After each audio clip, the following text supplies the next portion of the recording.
welcome to Ctrl Alt Craft. Rose with you, and today we have a soap making tutorial that is a little different than most soap making tutorials that I've made on the channel. This soap tutorial is a cold process soap tutorial. Now, this is my very first time making a loaf of soap with cold process. So, I'm a noob. I don't fully know what I'm doing. There are a few mistakes along the way, so I wouldn't recommend that you copy exactly what I've done in the video. I would say that this is more of a, hey, watch someone do it, listen to a few tips and tricks, absorb some of the information, take it on board, and then do a bit of research before you give it a go yourself. So in the description box below, I will have a link to the recipe that I used for this soap. And you'll notice a few different mistakes along the way, from not being able to clean up the soap properly, not cutting it properly, mixing it incorrectly, all sorts of things.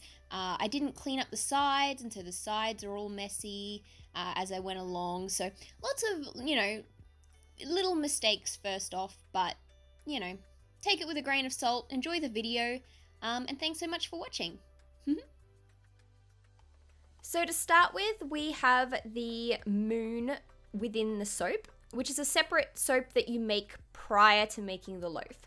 So I made this moon about 2 days in advance, using the same recipe. I just made a much smaller batch, and then filled up my mold that made it, shape into a moon. 2 days is about enough. I wouldn't have left it any longer with this recipe. It would have become too brittle. But 2 days was necessary because it was too soft as well. This recipe is quite a soft recipe, so you need to be aware when working with it that you might have to leave it longer than you would for regular soap recipes, because you need it to set up and harden so that it's not too soft. This whole soap making thing is just science, honestly, and I was never really good at science. It's very involved. Oh, right here, I forgot to put on gloves, which is very naughty. Like I said, I'm a noob and I make lots of mistakes, and right as I was pouring the caustic soda, I realized that I didn't have gloves on, and that's hecka dangerous. So I then proceeded to put some gloves on. Make sure you always wear gloves when working with soap, handling soap. While the soap is curing, it's still poisonous, so it can still damage your skin. You should always wear gloves when doing cold process soap making. That is a big, big do not forget thing that I totally forgot. Anyway, so this soap recipe, as I said, it's quite a soft recipe. So if you've ever made soap before and you've done it with melt and pour soap or hot process soap, then you expect that everything sets up super quick and within a couple of hours you can use the soap on your body. Cold process soap requires a lot of patience. I mean, a lot of patience, because everything takes forever. So right now I'm mixing up my oils, and the recipe will be in the description box below, as I mentioned. Mixing up your oils separately from your lye water solution and then combining them together. You have to mix them up, heat them up, make sure they're at the same temperature, and then they cool together at the same temperature, and then they have to be a certain temperature before you can pour them into the mold and all this sort of stuff. And then if you want it to harden up more, like I did for my design so that I could have separate layers, then you gotta wait longer. There were times in this video where I walked away for like half an hour and then came back and did the next layer or something like that, because it just didn't set up. Because it is quite a runny and soft recipe. So you need to find a recipe that suits what you're going to do, and then you need to have patience. Now, I am a complete noob at this, and I found a recipe. It was simple to do. I had tested it several times before in just simple molds, so I just made some simple, I had a flower mold and all this sort of stuff, like really small silicone molds to test the design first. The soap first, the recipe first, to make sure that I knew what I was doing. So I was confident with this recipe, and I didn't want to change it. So that's why I went with this recipe, and it is a good one. So like I said, I've left it down below for you to consider for yourself. So, yes, it's a very difficult thing to do to make cold process soap. There's a lot you got to remember. There's a lot to take on board. But once you get the hang of it, it's actually a lot easier than melt and pour soap, because it's easier to work with and design. Hot process soap or melt and pour soap, you tend to be in quite a hurry before things set up and you feel like you don't have enough time. There are certain limitations to it, but with cold process soap, you have a lot more time. It's a lot easier to do. Even adding like embeds and stuff is a lot easier than with hot process melt and pour soap. So I do recommend switching over to cold process if you have the time and the patience, and if you're looking to do some more intricate designs that you can't really do with melt and pour. Now with this recipe as well, I actually doubled the ingredients for my loaf. So the best way to do it is to really just either know already how many liters or how many milliliters your loaf mold is, or what you can do is you can fill it up with water and then pour that water into a measuring jug. And wherever that water line sits on your measuring jug, that's how much is in your loaf. So then you can sort of work out, okay, how are my ingredients going to translate into milliliters or liters? That's how you best do it.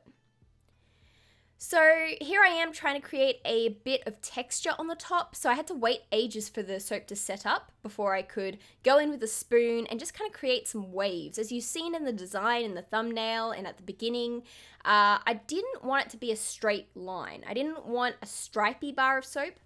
I wanted it to look like kind of like an early morning or late evening, and the clouds are all over the place. Like I didn't want it to be just straight lines. It had to look more natural and earthy. So I had to go in with a spoon and just sort of press down in certain places to sort of create an uneven effect between the layers.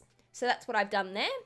Between each layer, I spritz with rubbing alcohol. I don't know if you see that in the videos.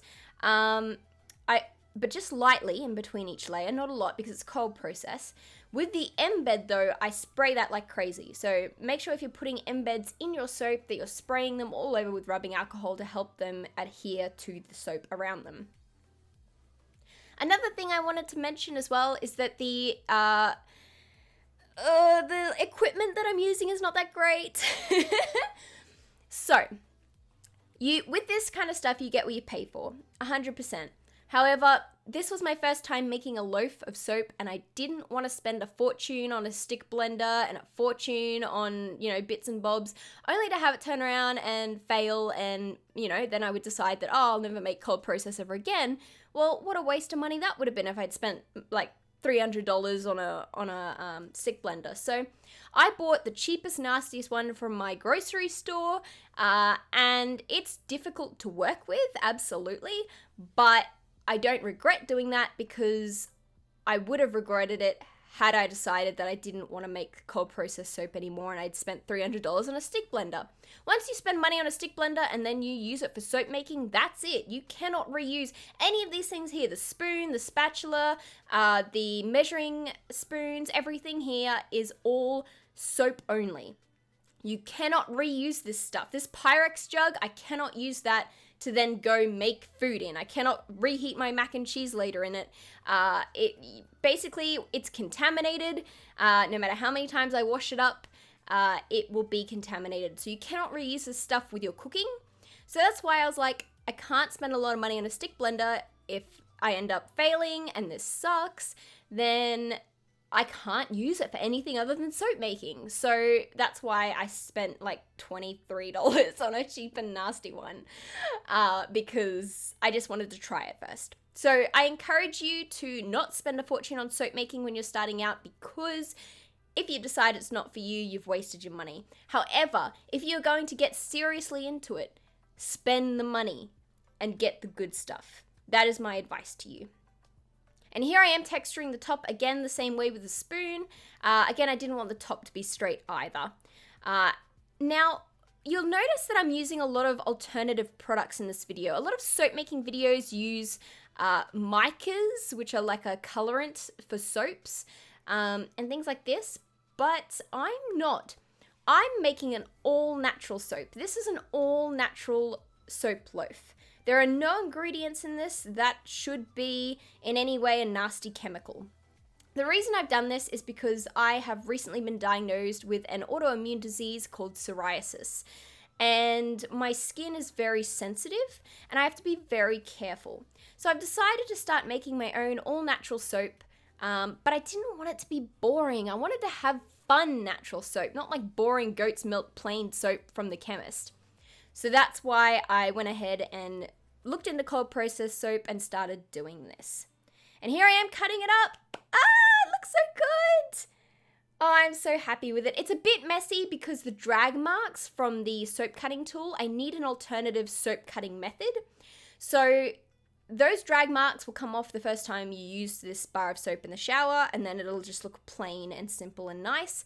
But unfortunately, I wasn't cleaning the tool properly as I was going and all this sort of stuff. I didn't really know what I was doing. It was my first time cutting a loaf of cold processed soap, so forgive me, but yes, I was a bit of a noob. Again, I left this loaf 2 days before I ended up cutting it up, so it does take a little while longer than your normal melt and pour. Your melt and pour, you might leave it overnight and come back the next day and cut it up and it's fine.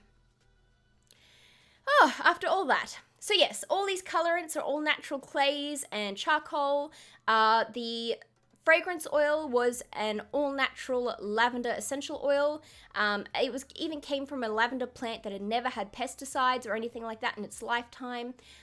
So, you know, like this whole process from start to finish is all natural. It's going to be good for you. It's going to clean you. And it looks awesome. And it's not just a plain, boring bar of goat's milk soap. So there you go. I'm just going to finish cutting it all up now. And then we'll see a shot of it all looking fabulous. But yeah, I'm really happy with how it turned out. At the moment, I'm not selling these bars at all. There are a few legalities that you have to try and figure out before you can sell handmade cosmetics and hygiene products. So I will keep you posted if I do decide to look into that and eventually sell them. Anyway, thanks so much for watching, guys, for listening to my ramblings, for watching me make the soap. I hope it was in any way informative or entertaining for you. Have a great day, and I'll catch you all next time. Bye!